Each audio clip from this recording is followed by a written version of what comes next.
আলাইকুম।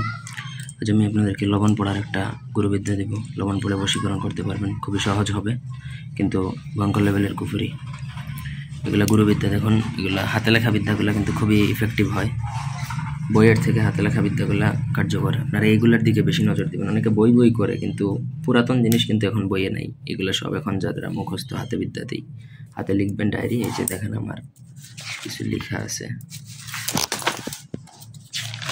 দেখেন এগুলো হচ্ছে গুরুবিদ্যা।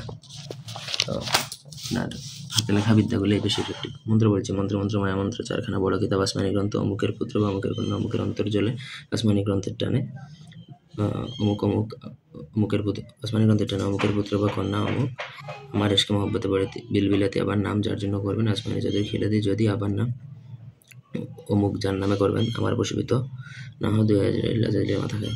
ভয়ঙ্কর লেভেলের কুফরি। কাজ হবে মাত্র 72 ঘন্টায়। 3 দিন থেকে একদিনও বেশি যাবে না, আপনি যদি সঠিকভাবে প্রয়োগ করতে পারেন। এগুলো কুফরি মন্ত্র, এগুলোর নিয়ম জানতে হলে অবশ্যই গুরুচণ্ডালী প্রদান করে ভালো উস্তাদের সহায়তা নিয়ে তারপরে আপনাকে শিখে তবুই আপনি এটা প্রয়োগ করতে পারবেন, অন্যথায় এই ধরনের বিদ্যা প্রয়োগ করতে পারবেন না। একান্ত প্রয়োজনে আমার সাথে যোগাযোগ করবেন, আমি গুরুবিদ্যা আপনাদেরকে দিয়ে দিব। ইউটিউবে এই ধরনের বিদ্যা নর্মালি না দেওয়াই ভালো। আমি জাস্ট আপনাদেরকে দেখাচ্ছি গুরুবিদ্যা কীরকম হয়। তো এগুলো যদি আপনি একবার আয়ত্ত করে ফেলতে পারেন, সারা জীবন আপনার কাজে আসবে, গ্যারান্টি দিচ্ছি। ধন্যবাদ।